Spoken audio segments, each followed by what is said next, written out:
My guys, for another session of discussion, and we'll pick from where we left just from the previous discussion. Remember, we talked much about the pelvic and the hip bones, and generally we were able to describe parts of the anatomical surface of the hip bones. Remember the anterior superior iliac spine, the anterior inferior iliac spine, and we were able to identify even their function, attachment for muscles and ligaments, and the large obturator foramen, and also the acetabulum, whereby the head of the femur comes into contact with it to make the hip joint.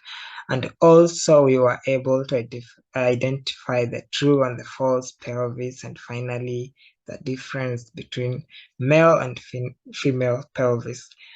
Okay, for today's discussion, I've prepared slides that's talking about thigh bones, or bones of the thigh, which include these two bones, the femur and the patella.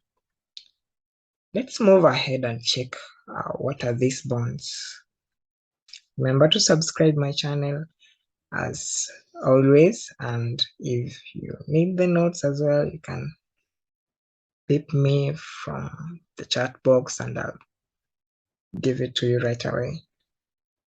So femur is the longest bone and as well the strongest and the heaviest bone in the body. It supports all the body's weight during walking, standing, and running. So this is all about during general activity or during the normal movement. Proximally, femur articulates with the acetabulum of oscocyte form hip joint. I've explained that to you. While distally, femur articulates with tibia and patella, and that forms up the knee joint. The body, which is the shaft of the femur, angles medially, and as a result, the knee joints are closer to the midline than the hip joints. This angle of the femoral shaft, which is also angle of convergent, is greater in female because the female pelvis is much broad. Remember, while we were discussing about the structure and the nature of female pelvis, we had the idea that the female pelvis is much broader than that of male. And then this another point added to that, the angle of convergent is also as well greater than, for female mean it's greater than that of men due to its broad nature of pelvis. So let's move ahead and check the anatomical or the surface structure of the bony femur. We have, this is the femoral bone or the femur. We have the anterior or the frontal view, while this other side is the posterior view. We have also the landmarks and the structures. This is a detailed anatomy, while we have this other one also, this marks with as the proximal aspect of the femoral bone. So with this, beginning with this, we have the head. This is the head. We as well have the neck. This is the neck, just distal to the head. Remember, the head is on the proximal aspect. Then distally, we have the neck. We'll understand the function of the neck and what's the function of the head as well. We have the greater trochanter. Sorry for my pointer. We have the greater trochanter right here. We have the intertrochanteric line between the greater and the lesser trochanter right here. We have the lesser trochanter. We have, this is the posterior aspect. It's more clearly visible. We have the greater trochanter right there. We have the intertrochanteric crest. Remember, this is the line of the anterior aspect, while crest is found on the posterior aspect. We have the gluteal tuberosity, and this basically tells us that gluteal muscle must be inserting at this point of femur. Apart from the iliotibial tract, which gluteal muscles inserts as well, it also inserts at gluteal tuberosity. We have the body, which is the shaft, which I've just mentioned. We have the linea aspera right here. Immediately after the body, moving down here, we have this part like a triangular, which finally spreads out distally to form these other two structures. So this is the linea aspera right here. Then on the distal or the most distal part of the femur, anteriorly we have this surface is known as the patella surface, though it's not yet indicated, but I'll show you in another image. We have the adductor tubercle, which is found right here. We have the medial epicondyle. Remember I told you about the epicondyle is a projection right above the condyle. So right immediately or above the medial and the lateral condyle, we have the epicondyles, the medial and the lateral epicondyle. So this is the epicondyle medial and this other one is the lateral. And for this other image, we have the head, we have the fovea capitis. Remember the fovea capitis, which I just mentioned earlier on, sorry. We have the greater trochanter, which is more clearly seen right here. We have the neck, we have the intertrochanteric crest and the lesser trochanter. So these are just but gross or the surface features of the bony femur. So the proximal end of the femur consists of a rounded head that articulates with the acetabulum of the hip bone to form the hip or causal joint. So the hip or causal joint is formed between the articulation of head of femur and the acetabulum of the hip bone. The head contains a small central depression called the fovea capitis, of which just maybe I indicated on this image. Let's just go back. We have the fovea capitis right here, which is depression. So what's all about fovea capitis? Which it receives the ligament teres from the acetabula of os causae. So this receives that ligament. That's just but a small depression, not a large cavity, but a central small depression. The neck of the femur is a constricted region distal to the head, which connects the head to the shaft. So the neck, which is present on this image above. Let's go back. We have the neck right distal to the head and proximal to the shaft. We have that neck, and this connects the head to the shaft of the bony femur. The neck of femur, yeah, I told you about that. The greater trochanter is a large blunt and articular prominence on the lateral aspect of femur for muscular attachment, including gluteal minimus and gluteal medius. These are the muscles of the back, muscles of the hip, and they are the major extensors of the hip, and others are external rotators of the hip. The greater trochanter is the prominence felt and seen anterior to the hollow on the side of the hip. So right on your hip, you can be able to touch your greater trochanter, a prominent, for those with thin skin, can be able to touch their greater trochanter on the lateral aspect of their hip, or just below the waist down to next to the base of your body. We have the greater trochanter. So we are told it's a large, blunt, and non-articular prominence, but it serves as a place for attachment of these muscles.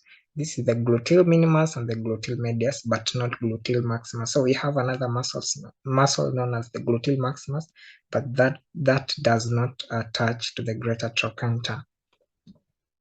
So maybe we can review on the greater trochanter. We have that prominent. We have this is the greater trochanter right here, and as well, this is for the posterior view. Well, on the anterior view, you can as well watch it right there, the greater trochanter.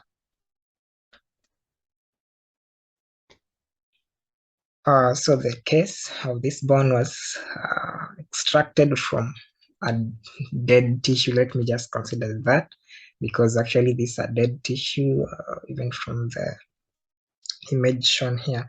We have the spiral line, other structures which are not present from our previous image. We have the quadrate tubercle right here. We have the trochanteric fossa just below the greater trochanter, and we have the fovea capitis, which is clearly seen at the proximal or the central part of the head of femur. So the lesser trochanter, just as the greater trochanter, is a blunt prominent tubercle on the medial femoral surface, just inferior to the point where neck joins the shaft. The point is for insertion of iliopsoas muscle. These are the major flexors of the hip. So the lesser trochanter, just as the greater trochanter, is the site for attachment of muscle, but this is for specific muscle, which is iliopsoas. These are the two muscles conjoined together, the iliacus and the psoas major muscle. And that, those muscles are the major flexors of the hip as are pointed out there. So between the anterior surface of the trochanter is a narrow, roughened, and a variable vertical line known as the intertrochanteric line. Let's just rush back to our image and check that intertrochanteric line at the anterior aspect. So this is the line which I've mentioned right there. So intertrochanteric line, it's on the anterior surface, while on the posterior surface we have the intertrochanteric crest, not line anymore. So that's what I wanted just to review for you. So that's called the intertrochanteric line, while a ridge called the intertrochanteric crest appears between the posterior surface of the greater trochanter and the lesser trochanter. You have already seen that. Inferior to the intertrochanteric crest on the posterior surface of the body of the femur is a vertical ridge called the gluteal tuberosity or third trochanter. Some books refer it as a third trochanter, but for my case, I've indicated it as a gluteal tuberosity. And let's just check or review for the same, because my work here is to enable you to understand where these structures or these features of bones are found. So we have the gluteal tuberosity right away there, which I just told you. Okay, the same gluteal tuberosity, it blends into another vertical ridge called the linea aspera, the triangular stuff. Both ridges serve as attachment points for the tendons of several thigh muscles, and especially these are the adductors of the thigh. So those are the prominence found on the shaft or on the proximal aspect of femoral bone. Popliteal groove is a smooth hollow on the posterolateral side of the lateral condyle, is a groove for the tendon of the popliteus muscle. So we check on that because maybe I never indicated on the previous image, but promise it's on our next image. So this is a surface or a smooth hollow on the posterolateral side of the lateral condyle, which is a groove for the tendon of the popliteus muscle. This is the proximal aspect of bony femur. We have this, I told you this is the posterior, well, this is the anterior. We have the greater trochanter right there. We have the obturator externus groove. I think this way obturator external muscles originate. We have the intertrochanteric crest right here. We have the lesser trochanter, this bony prominence. We have the pectini line. We have the pectini line, we have the gluteal line or tuberosity right there. We have the nutrient foramen. So this way a blood, nerve, and lymph vessel passes through. Then down there we have the linea aspera beginning to form down here. Then on our right image we have the same femoral bone, but on the anterior aspect we have the head. We have the fovea capitis, we have the neck, that projection, and we have the intertrochanteric line right there. Nutrients foramen is located above the posterior surface of the midshaft, adjacent or on the linea aspera. So that's what I just showed you from the previous image, whereby this is where blood, lymph vessels, and other nutrients vessels enters the bone or the bony femur. The expanded distal end of the femur includes the medial condyle and the lateral condyle. This articulates with the medial and lateral condyles of the tibia, just there at the knee joint. So from our previous image, you were able to identify the medial condyle and the lateral condyle, which were present there. So their function is to articulate with the medial and the lateral condyles of the tibia respectively, so that they can form the knee joint. Superior to the condyles are the medial epicondyle and the lateral epicondyle, to which ligaments of the knee joint attach. Okay, the knee joint attach. So the lateral or the medial epicondyle are as well those projections just above the condyles. A depressed area between the condyles on the posterior surface is called the intercondylar fossa. Fossa is a depression whereby for this case we have the intercondylar fossa. Within the fossa, whereby we have the two facets of femoral attachment sites of posterior and anterior cruciate ligaments. These are ligaments that stabilizes the knee joint. The patella surface is located between the condyles on the anterior surface, where patella glides during flexion and extension of the knee. So we have this bony prominence or the large bone on the anterior aspect of the knee, which sometimes when you flex your knee, sorry, when you extend your knee, you can feel it. It's just loosely moving.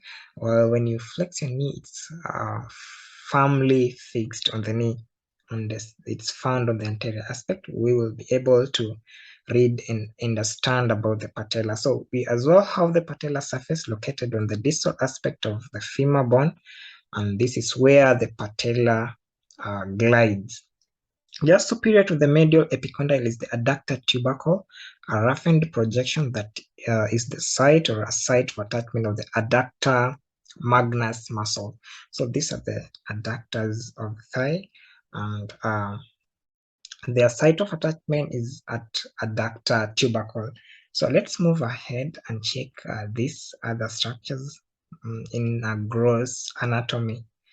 So we as well have those images that they still present the femoral bone. We have the right femur anterior aspect, we have the same right femur on the lateral aspect, and we have the right femur on the posterior aspect. The structures are still the same, beginning from 1, the greater trochanter, and 2 is the intertrochanteric line, and 3 the nutrients foramina, while 4 is the shaft, 5 bringing us to the lateral epicondyle, the part labeled 6, the patella surface, which I just explained from the above description. Then number 7 is the head. From this other side, we have number 7 and number 7 as well. This is the head. Then number 8 is the fovea of the head. We have number 9, which brings us to the neck, and 10 is the lesser trochanter, which is right here. Maybe I can point out with my arrow. We have the lesser trochanter. Then 11, we have the medial epicondyle. This is down right here, medial, because it's apparently found on the medial aspect. Then number 12, right here, we have the pectine line. 13, we have the linea aspera. 14, we have the popliteal surface, with my 14 right there. 15, we have lateral condyle, sorry. 16 is medial condyle. Where is it? Let me just point out. This is the medial condyle. Then we have 17 intertrochanteric crest. This is now the posterior aspect of the femur. 18, we have the third trochanter. We have number 19, the part labeled medial lip of the linea aspera. Then number 20, we have the lateral lip of linea aspera. 21, we have the intercondylar fossa. So this is just but a gross anatomy of the bone, femoral bone. This is another image taken from just distal aspect of the femur, and this is an axial plane. We have the patella surface right here. This is the frontal surface, while this other side is the posterior surface of the humerus, but distal aspect. We have the lateral condyle, this large, which articulates with lateral condyle of tibia. We have another one, medial condyle. and it articulates with the medial condyle of the bone tibia. We have the popliteal groove. This is what I was about to show you up. This is the lateral condyle, so we have the popliteal groove, and that's where I told you the popliteal just attaches there. So let's move to the bone patella. So I think I've explained much about the gross anatomy of femur, and maybe if there's any question, clarification, additional, you can as well pass on the comment box to add us points. So remember, this is a place where we discuss about bones, and you can add yourself point about surface of a bone or anatomy of a bone. So in this case now, the patella, we have the patella or kneecap is a small triangular bone located anterior to the knee joint. It is a sesamoid bone. Remember, when we were trying to classify bones according to their shape, we identified the patella as a sesamoid bone that develops in the tendon of the quadriceps femoris muscle. So the muscle is right there. Remember, we also have that other bone which develops from a tendon, and it's right on the hands. So the carpal bone, remember that bone which we were able to identify that develops from one certain muscle. The pisiform, I think it was the pisiform. You can go back and check about the pisiform bone, which as well it develops from the tendon. So the functions of the patella are to increase the leverage of the tendon of the quadriceps femoris muscle, and to maintain the position of the tendon when the knee is flexed, and to protect the knee joint. So this is the explanation of the patella. Some people might say maybe the patella because it's floating during extension. Someone can walk without a patella. Actually, not really. So this is its basic function. It's to increase the leverage of the tendon of the quadriceps femoris muscle. That's to maintain the position of the tendon when the knee is flexed, and to protect the knee joint. The broad proximal end of the patella is called the base.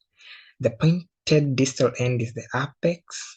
The posterior surface contains two articular facets, one of the medial condyle of the femur and the other for the lateral condyle of the femur.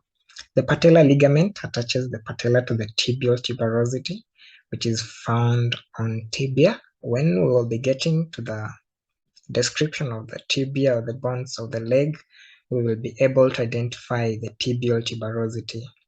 The patellofemoral joint between the posterior surface of the patella and the patellar surface of the femur is the intermediate component of the tibiofemoral or the knee joint. So this is the description about the patella, and I think this is much of it. As we are moving ahead, let's consider how the patella looks like. So we have the base, which I mentioned. This is the anterior aspect of the patella. And remember, patella is found on the anterior aspect of the lower extremity bones, just between the bony femur. This is the femur, which I've been explaining, and the other one just below, it's the tibia. And right here we have the tibial tuberosity, but when we will be getting there, I will be discussing on the same. So the base is right here, while the apex is down there. Then we have the articular facet for medial femoral condyle around here, and then articular facet for lateral femoral condyle found also there. So this is the same as the other one. It's just the anterior view and the posterior view. This is the drawing, or this is the real patella. I think that marks the end of our lesson.